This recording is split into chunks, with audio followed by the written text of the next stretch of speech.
The second thing is not having a budget and not being aware of your expenses. What I've noticed about most people is that no one really keeps track of their ingoings or outgoings.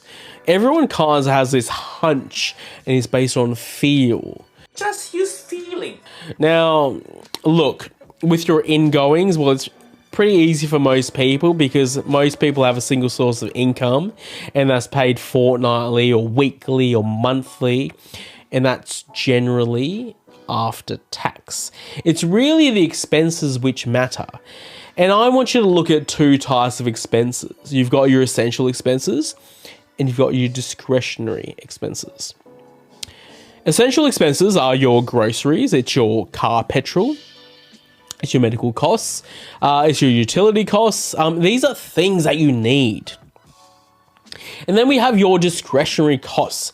These are your non-essential costs.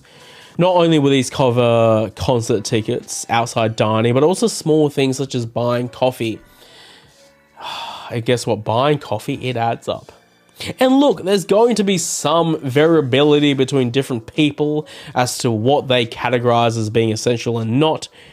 Regardless, what you need to know is what you're actually spending your money on.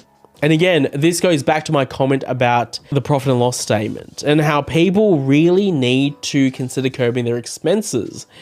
Instead of focusing your income, I reckon you should focus your own expenses because you will see you'll end up making more for your quote-unquote income when you reduce your expenses than this idea of a side hustle. But we'll get to that in another video. Now, you can obviously solve this by a simple budget. You don't have to have a expensive budget, and you definitely don't need to sign up to some kind of app or purchase this expensive software. In fact, if you really want, let me know in the comment section below because I can show you how I budget. And if you can't do it yourself on Excel, I'm more than happy to just send you my own budget spreadsheet for free.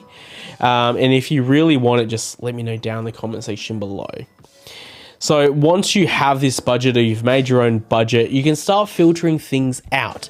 So you may recognize a subscription that you don't really use, or maybe you have a recurring expense which you don't really need, but when you add it all up, it's a lot of money. And that's when you can start cutting down your expenses. That's when you start saving money. And after all of this, you can actually see how much you're actually spending per month. And that's how you budget.